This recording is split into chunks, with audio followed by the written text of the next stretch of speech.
Hello, and welcome to Around the Political World with John Rothman. I am your host, John Rothman.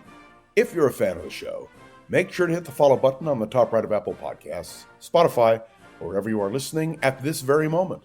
When you hit follow, leave a review or share an episode with a friend. It helps other people discover the show, keeps us going. As I like to point out each and every day, it expands our base. First of all, happy Halloween. If you have a video feed, you will know that I am, as I do every Halloween, I am dressed as Superman.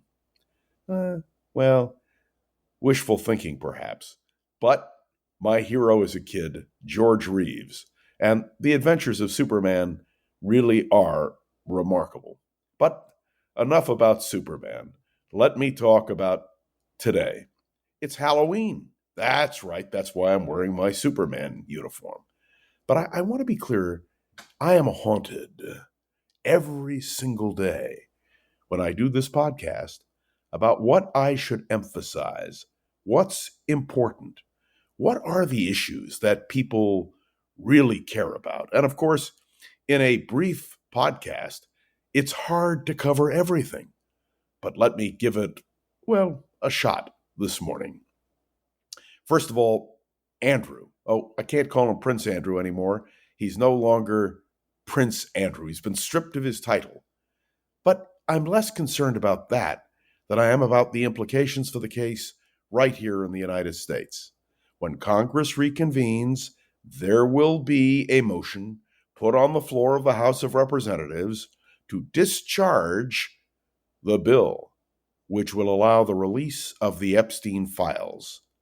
Now, I happen to think that Speaker Johnson is reluctant to call the House back into session because he knows that is what is going to happen. And I think the White House understands that true. That true reality is that Donald Trump and Jeffrey Epstein were best friends. That we are told that in the Epstein files, they are replete with references to Donald Trump. And so, my friends, there is a real question here about Donald Trump. Oh, I know, it has nothing to do with the presidency of the United States. It is an extraneous issue, even as Monica Lewinsky and Bill Clinton really had nothing to do with federal policy. But there is an issue here. And Donald Trump, who called this whole business with Epstein a Democratic hoax, the Epstein hoax. Well, just ask Andrew. It's not a hoax. It's real. Talk to the women who were abused. It's real. And the most important single thing that can happen when Congress reconvenes, that is the House, is a unanimous vote, Democrats and Republicans together, willing to release the Epstein files and let the chips fall where they may. The second major issue this morning is the question of food stamps. We don't call them food stamps anymore. We call them the SNAP program, whatever you choose to call it. Tomorrow night, December 1st, is the deadline. Are we ready for millions of Americans not to have enough food because Congress is not willing to act? This is a serious question, one with real implications. And Donald Trump finally spoke. He said, eliminate the filibuster. Let the Republicans in the Senate simply act. There are a lot of issues here that need to be addressed. But the most important is making sure that people in this country don't starve because our government is closed. There is another issue which I think is important. The Pentagon has decided to organize a quick reaction force of 500 National Guard members in all the states by January 1st. Why? Well, they're afraid of insurrection. What are they afraid of? But it does raise real questions. Do you believe the National Guard should have the function of functioning as a police force throughout this country, in our cities? This is one of the most dangerous actions taken by the federal administration. And yes, there is more. Donald Trump's war on truth, attempting to erase history, the purge of the Department of Justice, pardoning all of those convicted in the January 6th insurrection. And all of you know that prosecutors have now modified their indictment, eliminating Donald Trump's name and eliminating reference to what happened on January 6th as an insurrection, as an act of violence. There is something very upsetting here. And the purge of the Department of Justice, the attempt to erase history, the fact that Donald Trump has a problem with truth is something every single American should be concerned with. Oh, yes, and Donald Trump had another blow. By a vote of 50 to 46, tariffs were rejected by the United States Senate. 4 Republicans joined with every Democrat. But you and I know that that really isn't going to matter. It doesn't matter. It's not going to make a difference on tariffs. Only the Supreme Court can act when it comes to tariffs. What are they waiting for? Oh, yes. And did you hear the news that Trump has set a 7,500 annual limit for refugees? And the intention is primarily to have South African refugees, white refugees. There is something seriously wrong here when an annual admission into this country of 7,500 is set by the administration, and we know it will mostly be white South Africans.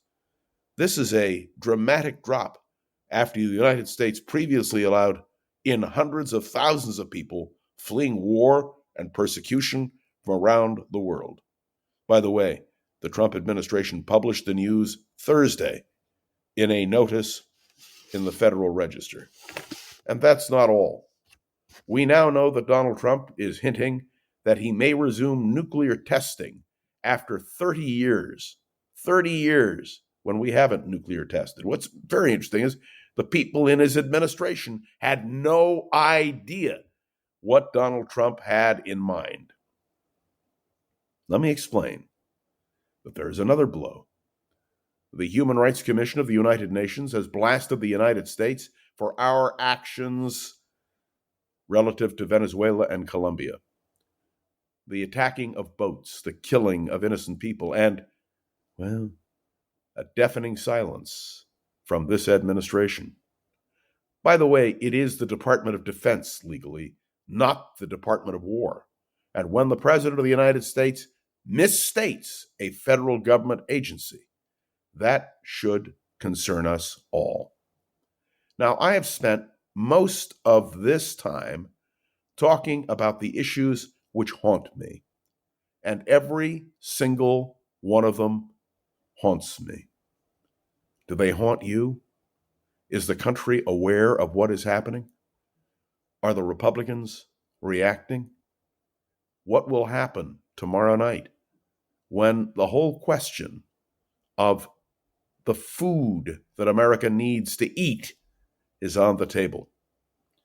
This is a serious question, and I'm raising it because it's Halloween, and I am haunted by the fact that we are not addressing these issues. Let me add one last key point. In the old days on Halloween, when I was on KGO, I brought in my sons, Samuel and Joel, to do Halloween humor, the kind of silly jokes like, what do witches eat at the beach? Sandwiches. Well, I could go on with that. But this is no joke. We are talking about the United States of America. We are talking about our future as a nation. And we are talking about a president who clearly has no regard for the law. That, to me, is the most important single statement I can make on this Halloween. It scares me. And if you are a Trump supporter, or if you are a Trump opponent, it should scare you as well. Thanks for tuning into another episode of Around the Political World with John Rothman. I am John Rothman. Make sure to follow along and let me know your thoughts on the show by leaving a review on Apple Podcasts and sharing an episode with a friend or colleague so we can continue to grow and expand, which, of course, is our goal. Please spread the word. And, of course, you can interact with me on LinkedIn, Facebook, direct email. Some of you even have the audacity to call me. But the important thing is that we interact with each other. And, of course, my special appreciation to Gogo Zogert, the wonderful producer of this podcast. And Gogo, special message for you on this Halloween. Nothing scares me because I have you on my side. This is John Rothman, fully dressed as Superman on this Halloween. Have a great weekend. I will see you on Monday. Heaven only knows where the world will be. But I can't wait to be right here with you on Around the Political World with John Rothman. See you then.